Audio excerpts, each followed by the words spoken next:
welcome to Seen Through Glass. Now, lots of you have been asking, where is my Ferrari 360? It's just there in the background. You may remember that at the end of last year, just after my big road trip to Italy in the car, I said that I'd be resting it up over the winter, getting some TLC and hopefully some upgrades ahead of the big road trip season, which usually kicks off kind of April time. While subscribers may also remember that over winter, there are a couple of update videos on the car because it got a mysterious engine warning light. So today I'm down at AV Engineering, the place I bought the car and where my car gets looked after ever so brilliantly, to find out exactly what this mysterious engine warning light was and to resolve it.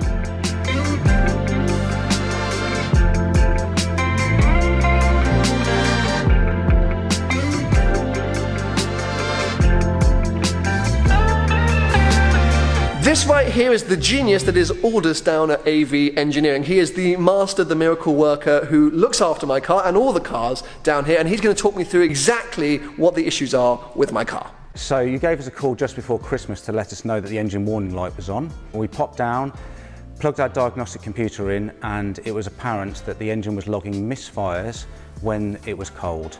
It wasn't happening at any other time, just when it was cold. When the engine was warm up, it was running perfectly, and it wasn't actually, if you listen to the engine, it wasn't actually misfiring, it was just logging these codes when it was cold. So we took the decision that it was okay for you to hold on to the car over Christmas and continue to use it, and we would take the car back into the workshop after Christmas and take a proper look at it.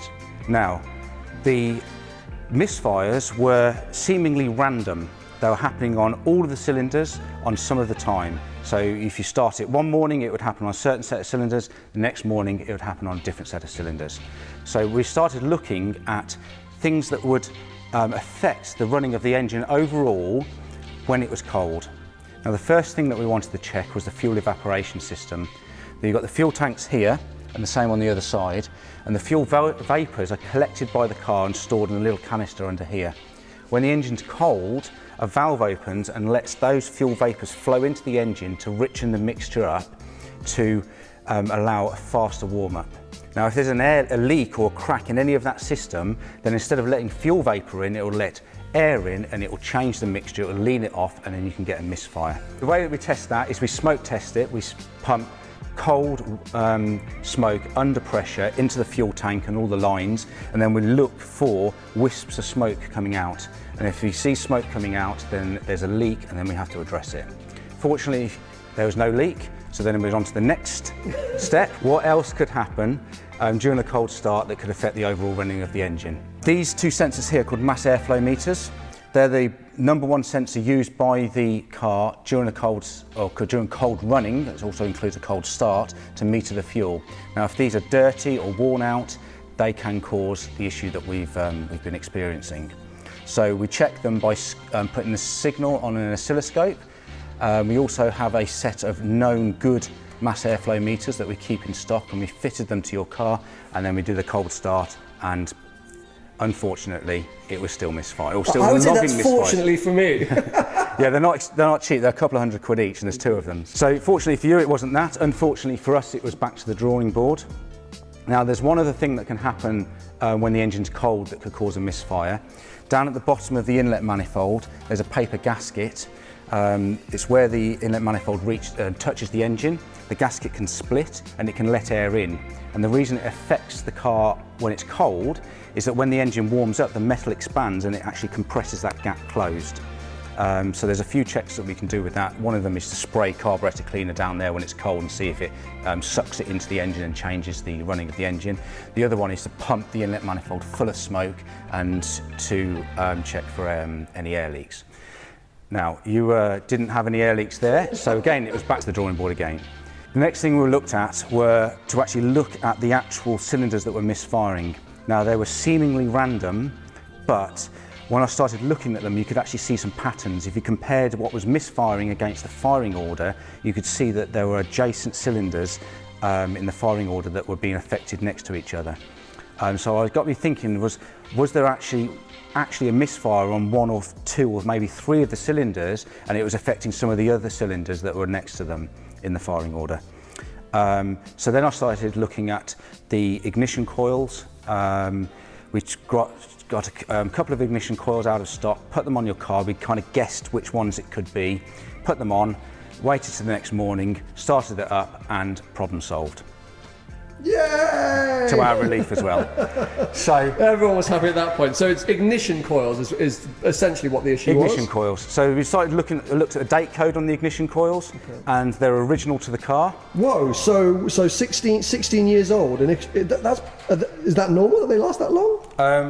Actually, no, it's not. They normally wear out well before 16 years. Okay, it's probably because this is quite a low mileage car. So they have a hard life. They sit right next to the exhaust. The easiest thing to do is, rather than just change one or two, we'll change all of them. Okay. They're relatively cheap. It's not an expensive part. We'll also change the spark plugs, because if the ignition coil isn't firing the spark plug properly, then it can foul the plug up, and the spark plugs are relatively cheap as well. Okay. We're also going to address your fuel flap. Yes, because some of you may remember that when I had the engine warning light, I also got a sort of slightly strange light telling me that the fuel flap was open when it wasn't. It was always closed. So we think we found the solution for that too. We have, yes. It's a little sensor. It's only £3. £3? Yeah, it's probably the cheapest part I've ever bought for a Ferrari. So for everyone here who's going, oh my God, Sam, why did you buy a Ferrari? It's going to break the bank. £3, people. £3. I'm not going to ask how much this cost yet, but anyway, let's continue. A few more than £3. A few more than £3, but yeah. But it shouldn't take long. Okay. About half an hour or so, and we'll have this buttoned up and ready to fire up again.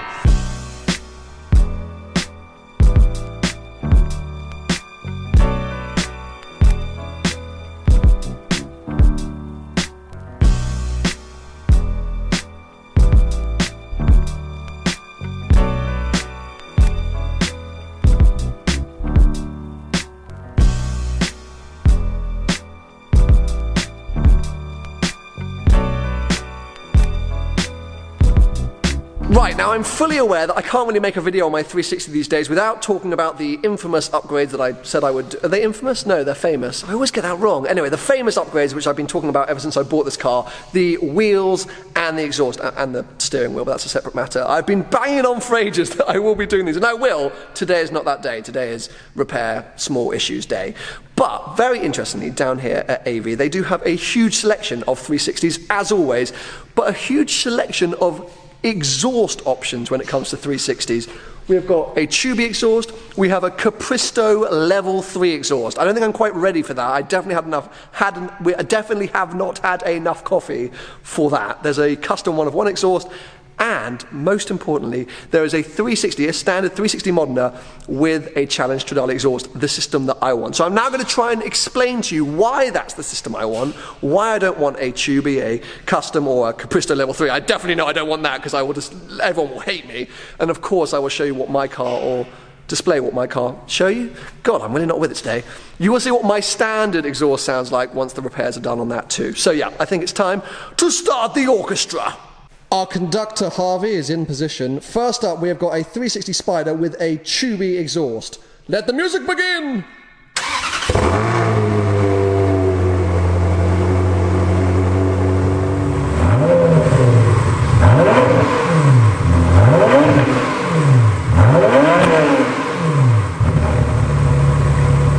Now this is a genuine warning for headphone users. Please turn the volume down. We are now going to start up the Capristo Level 3 system. I've even got my phone out to do a quick Insta Stories, because this is going to be quite terrifying.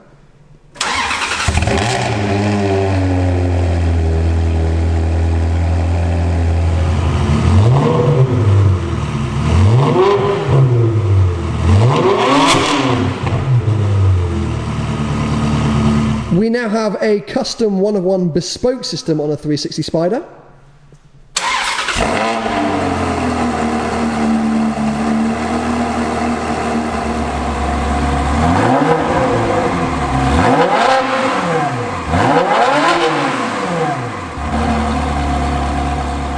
And finally, the system that I really, really want, this is a 360 Spider with a full Challenge Stradale exhaust system.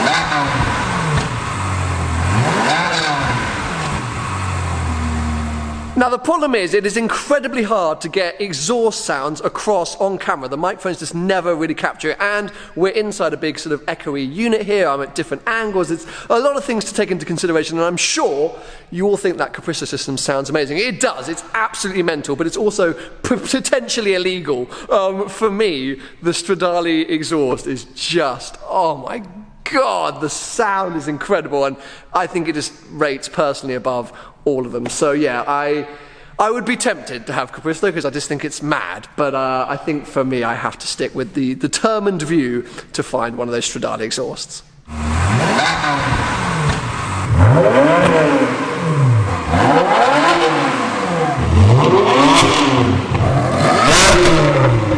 So unbelievably, whilst I've been farting around with exhausts, all this is basically already done. As you can see, the engine bay is still a little stripped down, but the main part of the work is complete and it has gone well. So the 360 is back to its absolute best. Not that it really wasn't at its best, it just liked to light up like a Christmas tree. For those of you who are wondering in terms of cost, we already covered the fact that the fuel flap button thing was £3. The ignition coils are around £30 each, and the spark plugs are around £10 each. So ignition coils, we had 8 ignition coils, and spark plugs, we had 8 spark plugs. So I'm not very good at maths, you guys can probably do the maths. But in essence, not the world's most expensive repair to what was not at all a very serious issue. So my adventures owning a modern classic Ferrari continue, and so far they haven't made me too bankrupt, although that £3 fuel flap thing was, oh! Hope you guys have enjoyed the video. If you want to follow what AV Engineering are doing, I'll put links to all their social media pages and their website below. Give the video a thumbs up if you enjoyed it, and make sure to subscribe for plenty more videos to come.